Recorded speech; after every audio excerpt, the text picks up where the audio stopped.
Hello everyone, my name is Deepak Sharma. देखिए, आज हम पढ़ने वाला है रे ऑप्टिक्स का सबसे अच्छा topic, relation between the F and R, centre of curvature R और फोकल लेंथ एफ के बीच का रिलेशन। देखिए, आप किसी भी बोर्ड के एग्ज़ाम को उठा लीजिए, हर बोर्ड के एग्ज़ाम में ये क्वेश्चन आपको हर बार देखने को मिलता है। तो आइए से समझते हैं थोड़ा सा। हमने क्या करा, एक कॉनकेव मिरर लिया है, उस कॉनकेव मिरर पे ए बी आपको एक लाइट डाली है।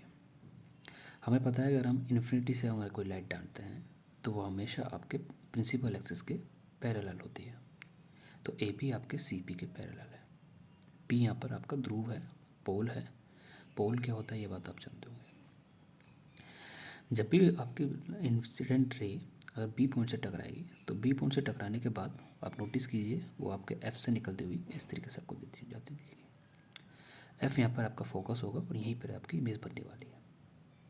ठीक है, फिर मैंने क्या करा, सी से बी के बीच में एक लाइन ड्रॉ करिए। ये जो लाइन होती है वह आपके एंगल बी को बाइसेक्ट कर देती है, दो बराबर भागों में बांट सकती है। या फिर आप ऐसा मान सकते हैं कि सी से बी अपन एक परपेंडिकुलर डालिए सरफेस पर।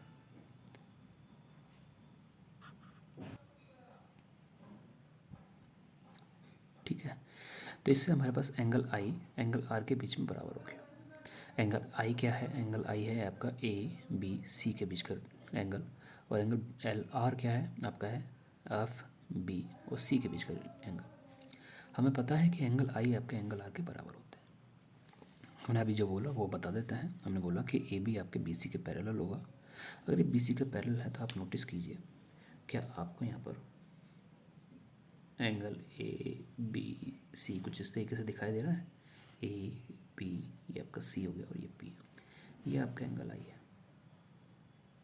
तो ये एंगल आपका अल्फ़ा है, इसे हमने अल्फ़ा माना है।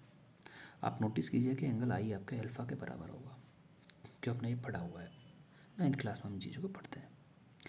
अच्छा, मुझे बताइए अगर अल्फ़ा अगर आई के बराबर है तो अल्फ़ा क्या ऑटोमेटिक आपके आर के बराबर भी हो जाएगा?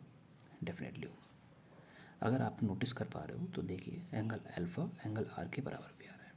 अगर एंगल आर के बराबर हो रहा है तो मैंने क्या करा, मैंने एक ट्रायंगल लिया है ऐसे, जो ट्रायंगल आपको दिखाई दे रहा है ये कुछ इस तरीके का। ये आपका बी है, ये आपका एफ है और ये आपका सी है। ये एंगल आपका आर है, ये आपका अल्फ़ा है। मुझे पता है अगर दोनों बराबर है तो क्या ये वाली लाइन इस वाली लाइन के बराबर होनी चाहिए? डेफिनेटली ये इसके बराबर होगी। आप नोटिस कर पा रहे हो कि सर जो बी एफ लाइन है, एफ पी लाइन है, वो आपके सी एफ के बराबर होगी। अब एक चीज़ और देखनी है आपको कि हमें पता है कि सर किसी भी लाइट सोर्स से अगर लाइटें निकले, किरणें निकले, तो वो हर एक जगह पॉसिबल वे में चलती है। अनंत किरणें आपकी मिलियंस आपके यहाँ पर लाइट्स निकलती है। मिलियंस लाइट निकल रही, तो ये जो बी पॉइंट आपका है, ये बी पॉइंट आपके पी के पास ही है, पी से दूर नहीं है, पी के बिल्कुल पास ही है। यानी कि जहाँ जहाँ आप बी लिख रहे हो वहाँ वहाँ पी लिख सकते हो। तो हमने क्या करा, एफ बी को एफ पी में कन्वर्ट कर दिया। तो यानी कि C F is equal to क्या हो जाएगा आपका एफ पी। हमें निकालना क्या था, हमें निकालना था सी पी के बीच का डिस्टेंस यानी कि आर। अगर मैं सी पी निकालने बैठूँ तो मुझे पता है सी एफ पी जो होगा वो सी एफ प्लस में एफ पी होना चाहिए। सी एफ प्लस में एफ पी, यहाँ से एफ सी एफ की जगह अपन क्या लिख सकते हैं, एफ पी। तो मेरे पास एक एफ पी और एक सी एफ, सॉरी दो एफ सी एफ होंगे।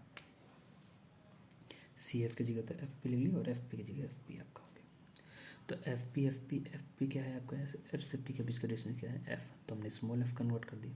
तो स्मॉल एफ तो टाइम था टू एफ, और सी पी की जगह हमने आर लिख लिया है। तो यहाँ से हमारे पास एफ इज इक्वल टू क्या आ जाएगा, आर अपन में। तो यही हमारे रिलेशन होता है। Thank you.